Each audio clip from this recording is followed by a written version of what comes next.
اسلامی بیانات کے شائقین حضرات، السلام علیکم ورحمۃ اللہ وبرکاتہ۔ یہ دلکش بیان جو اب کی سماعتوں کے حوالے کیا جا رہا ہے، اس کا عنوان ہے سورہ عبس کا مختصر خلاصہ، حصہ 2، با آواز حضرت مولانا معین الدین ندوی دامت برکاتہم، با مقام شیخ پور، پوسٹ سلیم پور، بارابنکی۔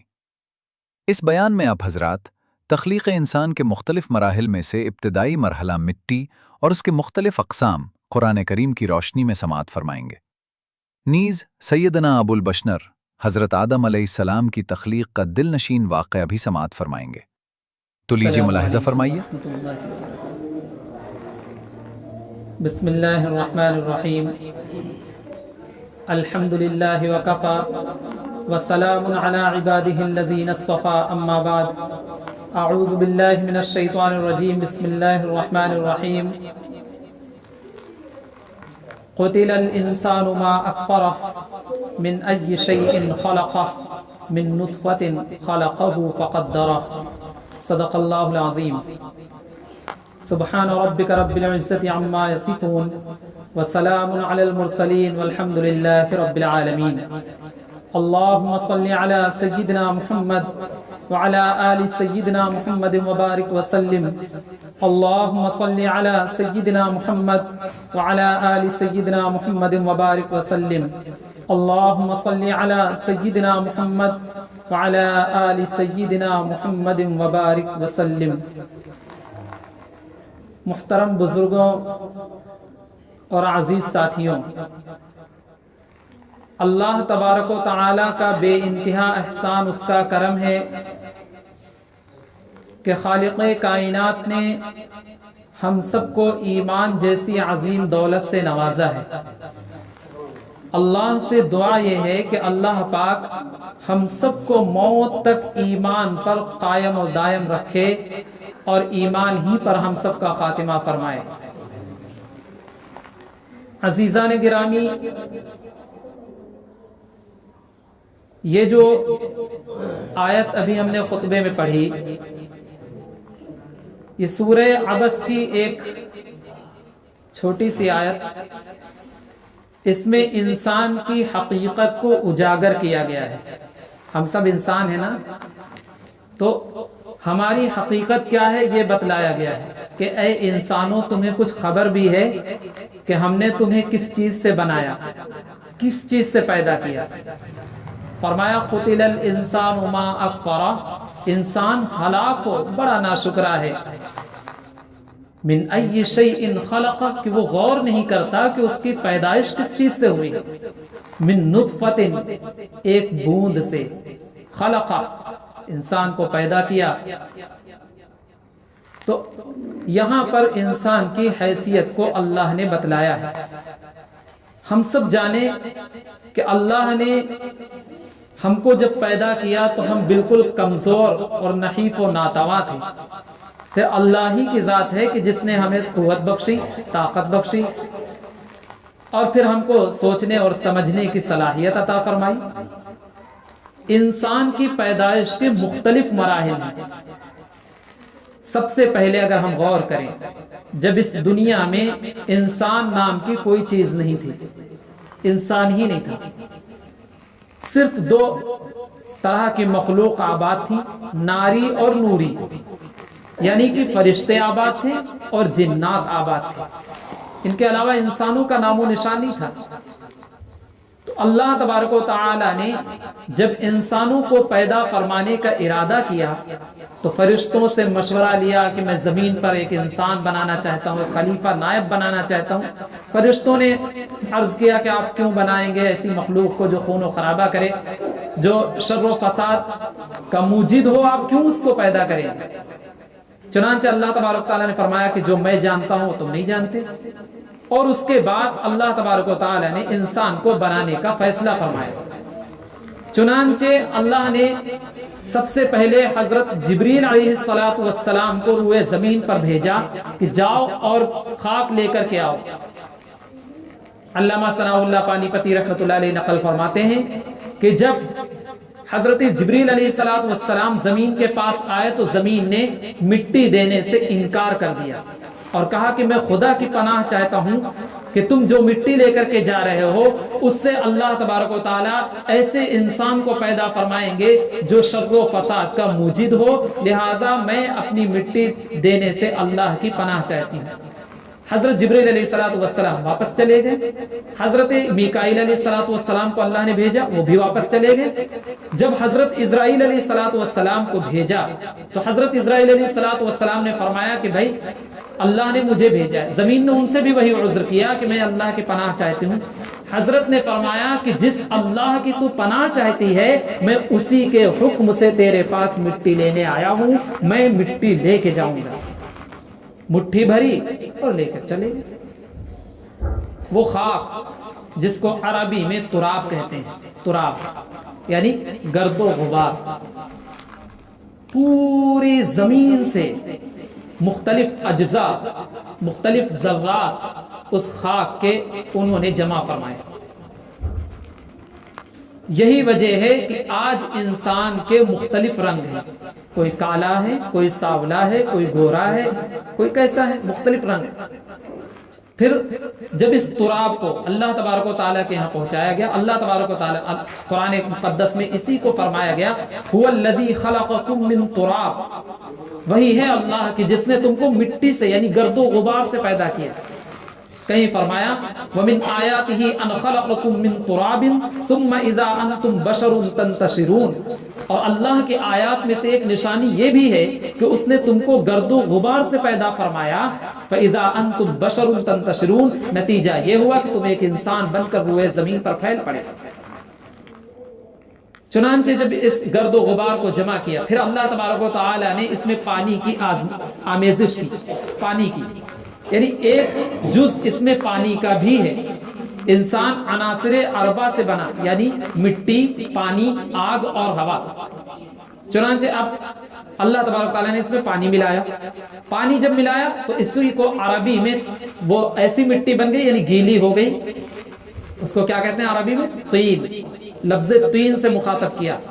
چنانچہ قرآن کہتا ہے هو الذي احسن كل شيء خلقه وبدأ خلق الانسان من طين، یعنی اللہ نے انسان کو گیلی مٹی سے پیدا کیا، ایک گارے سے پیدا کیا۔ کہیں پر فرمایا قال ما منعك الا تسجد اذ امرتك، جب شیطان سے کہا کہ بھئی تم نے سجدہ کیوں نہیں کیا جبکہ میں نے حکم دیا تھا، شیطان نے کہا میں ان سے بہتر ہوں، کیوں؟ اس لیے کہ آپ نے ان کو مجھ کو پیدا کیا دہکتی ہوئی آگ سے، اور حضرت آدم کو پیدا کیا گیلی مٹی سے یعنی گارے سے، خلقته من طین۔ اور مختلف جگہوں پر اس طرح کے آیات موجود ہیں۔ اس کے بعد پھر دوسرا مرحلہ اللہ تبارک تعالیٰ نے اس کو چھوڑ دیا، پانی ملا کر کے چھوڑ دیا۔ اب کیا؟ یہ مٹی سڑ گئی، گل گئی، ایک دم کالی بن گئی۔ جب یہ کالی بنی، اسی کو قرآن کہتا ہے حمئم مسنون، وَلَقَدْ خَلَقْنَا الْإِنسَانَ مِنْ صَلْصَالٍ مِنْ حَمَئٍ مَسْنُونٍ، تحقیق کہ ہم نے انسان کو پیدا کیا کھنکتی ہوئی سڑی گلی مٹی سے۔ پھر اس کے بعد اللہ تبارک تعالیٰ نے اس کو کچھ مدت تک چھوڑے رکھا۔ اب یہ مٹی سوکھ کر ٹھیکرا بن گئی، ایک دم اس سے آواز نکلنے لگی، کڑ کڑ کی، کھن کھن کی آواز نکلنے لگی۔ جب یہ پتلا بن کے تیار ہو گیا تو اللہ تبارک و تعالیٰ نے اس میں روح پھونکی اپنی جانب سے۔ اب جب حضرت آدم علیہ السلام کے جسم میں روح پڑی، اللہ نے روح پھونکی، ابھی روح پورے جسم میں پھیلی بھی نہیں تھی کہ حضرت آدم علیہ السلام اٹھ بیٹھے اور ان کو ایک چھینک آئی، اور چھینک میں انہوں نے فرمایا الحمدللہ۔ یاد رکھیے گا علمی، جب ایک علمی بات، علمی نقطہ، سب سے پہلے روئے زمین پر جس نے الحمدللہ کہا ہے وہ حضرت آدم علیہ السلام ہیں۔ جب حضرت آدم علیہ السلام نے الحمدللہ کہا تو فرشتے جو آس پاس سب کھڑے ہوئے تھے انہوں نے کیا کہا؟ یرحمک اللہ، اللہ تم پر رحم فرمائے۔ اسی لیے حدیث پاک میں آتا ہے کہ جب کسی انسان کو چھینک آئے تو وہ چھینک کے جواب میں کہے الحمدللہ، اور سننے والا اس کے جواب میں کہے کیا کہے؟ یرحمک اللہ، اللہ تم پر رحم فرمائے۔ تو یہ چیز اچھا. تو اب یہاں پر یہ واقعہ ہم نے اس لیے بیان کیا کہ اب ہم پہچانے کہ اللہ نے ہمیں کس حقیر اور کس مطلب بالکل بے قیمت چیز مٹی سے پیدا فرمایا. اور جب اللہ تبارک نے مٹی سے پیدا فرمانے کے بعد پھر اللہ نے انسانوں پر احسان یہ فرمایا کہ اللہ تبارک تعالیٰ نے فرمایا لقد خلقنا الانسان فی احسن تقویم، ہم نے انسانوں کو اچھے سانچے میں ڈالا ہے. آپ دیکھیں گے دنیا میں جتنی مخلوق چلتی ہے جس سے ہم اور آپ آگاہ ہیں، بکری ہے، بھینس ہے، گھوڑے، اونٹ، کتے، بلی وغیرہ وغیرہ، جو جانور، جو پرند و چرند، جو درند دنیا میں ہیں، انسان شکل و صورت کے اعتبار سے ان سے اچھا ہے کہ نہیں ہے؟ بتائیے، ان سے اچھا ہے. اور پھر اس کے بعد مزید احسان اللہ نے انسانوں پر یہ فرمایا کہ اس کو بولنے کی، سمجھنے کی طاقت عطا فرمائی. اور کوئی جانور نہیں بول پاتا ہے، کوئی ٹی کر رہا تو وہ ٹی کر رہا ہے، کیونکہ کوئی ممیا رہا ہو ممیا رہا ہے، کوئی کچھ کر رہا ہو کچھ کو، کوئی بھوک رہا تو بھوک رہا ہے. ایک انسان ایسا گویا کہ اللہ کے مخلوق ہے جو باقاعدہ اپنے الفاظ میں آپس میں بات چیت کرتے ہیں، سمجھتے بھی ہیں اور اپنے آرام کا بندوبست بھی کرتے ہیں. یہ اللہ ہی کا احسان ہے. تو اللہ تبارک تعالیٰ نے یہ فرمایا کہ میں نے تم کو فقط ایسے پیدا نہیں فرمایا کہ ہم نے تم کو پیدا کر کے بس یوں ہی چھوڑ دیا. نہیں، تمہارا مقصد ہے، ایک مقصد کے تحت ہم نے پیدا کیا. مقصد کیا ہے؟ اللہ نے فرمایا کہ میں نے انسان اور جنات کو پیدا کیا ہے اپنی عبادت کے لیے. کس لیے؟ اپنی عبادت کے لیے. اچھا، عبادت کا مطلب کیا ہے؟ سارے کام چھوڑ کر کے مسجد میں آ کر کے اللہ اللہ اللہ اللہ اللہ بس یہ کرتے رہتے. کیا نام اسی کا عبادت؟ جی نہیں. عبادت نام ہے ہم اپنی روزمرہ کی زندگی اللہ کے رسول صلی اللہ علیہ وسلم کے بتائے ہوئے طریقے پر گزاریں، اسی کا نام عبادت ہے. ہم اگر کھیت میں ہیں تو ہم دیکھیں کہ ہم اگر کھیتی کر رہے ہیں، کھیتی میں ہم بےایمانی نہ کریں، کسی کا ناجائز نقصان نہ کریں. یہ کیا ہے؟ عبادت ہے. اسی کا نام تو عبادت ہے. ہم اگر اپنے ماں باپ کے درمیان تو ماں باپ کا احترام کریں. ہم بیوی بچوں کے ساتھ رہ رہے ہیں تو ہم بیوی بچوں کے حقوق ادا کریں. ہم سے ہمارے گھر والے ناراض نہ ہوں، ہم سے ہمارا پڑوسی ناراض نہ ہو. عبادت اسی کا نام ہے. روزمرہ کی زندگی ہم اپنے نبی صلی اللہ علیہ وسلم کے طریقے کے مطابق بنا لیں، اسی کا نام عبادت ہے. ہم کھیت میں ہیں، کام کر رہے ہیں، بہت زور سے سارا کام چل رہا ہے، بڑھیا آرام سے اچھی طرح. اذان ہو گئی. اب ہم پر یہ لازم ہے، اگر ہم مسلمان ہیں، اللہ کو ماننے والے ہیں، اللہ کے نبی کو ماننے والے ہیں، تو ہم پر یہ لازم ہے کہ ہم اپنا وہ کام اسی وقت روک کر کے آ کے ہم نماز پڑھ لیں. اگر ہم زیادہ نماز نہیں پڑھ سکتے تو نوافل کو چھوڑ دیں، سنت اور فرض ہی ادا کر لیں اور اس کے بعد پھر کام میں لگ جائیں. یہ کام میں لگنا یہ ہمارے لیے یہاں دنیا میں بھی اللہ نے وعدہ کیا کہ ہم اس میں برکت کریں گے، برکت دیں گے، اور آخرت میں بھی ہمارے لیے ذریعہ نجات ہے. یہی کام اللہ نے کبھی نہیں فرمایا کہ تم کھیت کھلیان سب چھوڑ کر کے بیوی بچوں کو چھوڑ کر کے آ کر کے مسجد میں پڑھ جاؤ، اللہ اللہ کرو. کہیں نہیں ہے. اگر ہم یہ سمجھیں یہ ہماری غلط فہمی ہے، یہ ہماری غلط فہمی ہے کہ ہم ہر وقت تسبیح کرتے رہیں. نہیں، تو عبادت اسی کا نام ہے. اچھا، پھر اللہ تبارک تعالیٰ نے یہ بھی فرمایا کہ بھئی تم اتراتے ہو، ہم نے تم کو ساری چیزیں عطا کی، ساری چیزیں ہم نے مہیا کی، اب تم ہماری ہی نعمتوں کا شکر ادا نہیں کرتے. تو اللہ تبارک تعالیٰ نے آگے فرمایا کہ اچھا، یہ تو تمہارے باپ یعنی حضرت آدم کی تخلیق ہے. واللہ انبتکم من الارض نباتا. اللہ فرماتے ہیں کہ ہم نے تم کو زمین سے اگایا. کیا مطلب؟ زمین سے پیدا فرمایا، یعنی تمہارے باپ، تمہارے دادا حضرت آدم علیہ السلام کو ہم نے زمین سے پیدا کیا. یہ تو حضرت آدم علیہ السلام کی تخلیق ہے. اس کے بعد اللہ تبارک تعالیٰ فرماتے ہیں کہ تم اپنے اوپر بھی غور کرو. کیا؟ اپنے اوپر بھی غور کرو کہ تم کو ہم نے نطفے سے پیدا کیا. نطفہ یعنی منی کا وہ قطرہ جس سے انسان گھبراتا ہے، جس کو انسان نجس سمجھتا ہے، جس سے انسان کتراتا ہے، جس سے انسان دور بھاگتا ہے، گھن کرتا ہے، اللہ تبارک و تعالیٰ نے اسی قطرے سے اللہ نے پیدا کیا تم کو۔ تمہاری حیثیت کیا ہے کہ تم زمین پر غرور کر کے چلو، تم زمین پر اکڑ کے چلو، تم اللہ سے گویا کہ اللہ کو تم چیلنج کرو کہ اے اللہ آپ میں کتنی طاقت ہے، ہم اپنا کام کر رہے ہیں، کرتے رہیں گے، آپ کا مؤذن صدائیں دے رہا ہے، دیتا رہے، ہم سے کوئی مطلب نہیں، ہم یہ سمجھ رہے ہیں۔ تو اللہ تبارک و تعالیٰ فرماتے ہیں کہ اے انسان تو اپنی حیثیت پر، اپنے وجود پر غور کر کہ تجھ کو ہم نے کس چیز سے پیدا کیا، ایک نطفے سے پیدا کیا، تیری حیثیت کیا ہے۔ پھر یہ اللہ کا احسان کہ جب وہ اپنی ماں کے رحم میں گیا تو اللہ تبارک و تعالیٰ نے 4 مہینے کے بعد اللہ نے فرشتے کو مقرر کیا، جب روح ڈالنے کا وقت آیا تو اللہ تبارک و تعالیٰ نے فرشتے کو مقرر کیا اور کہا کہ اے فرشتے لکھ کہ اس کی موت کی جگہ کیا ہے، یہ دنیا میں کتنے دن زندہ رہے گا، کتنے سال زندہ رہے گا، کیا کمائے گا، کیا کھائے گا، یہ نیک ہوگا یا بد ہوگا، یہ ساری چیزیں اللہ تبارک و تعالیٰ نے رحم مادر میں لکھوا دی۔ فقدرہ، اور اس نے تم کو خلقہ فقدرہ، برابر کیا، تمہارا مقدر طے کیا۔ اچھا ایک چیز ہم اور غور کریں، کیونکہ وقت نہیں ہے تو ہم بات کو اسی پر ختم کریں گے انشاءاللہ، اگلے ہفتے یا کسی اور موقع پر ہم پوری بات تخلیق کے متعلق بیان کریں گے۔ تو ایک چیز اور وہ یہ کہ اللہ تبارک و تعالیٰ نے جو قرآن میں فرمایا فقدرہ، یعنی ہم نے ان کے اعضاء کو درست کیے۔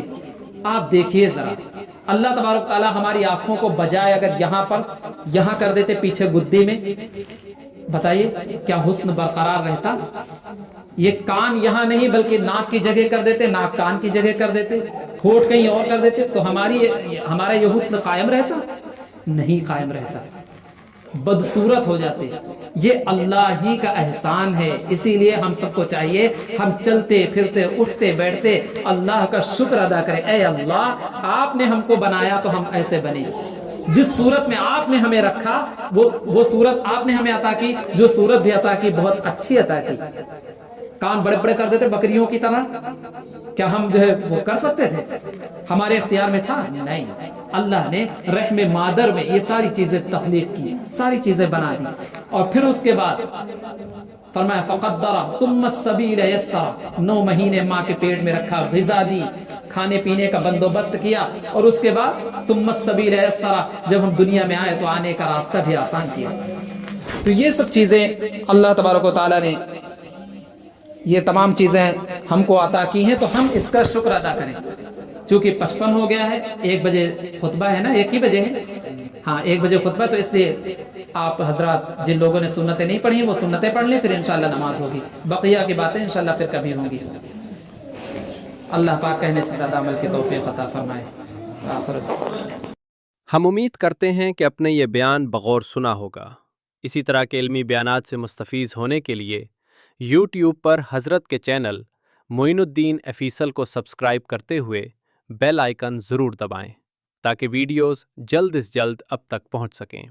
نیز اگر آپ یہ بیان فیس بک پر سن رہے ہوں تو مولانا کے پیج حافظ معین الدین ارقمی کو فالو کرتے ہوئے ویڈیوز کو لائک اور شیئر کریں۔ نیز کمنٹس میں اپنی قیمتی رائے سے ہمیں ضرور نوازیں۔ جزاکم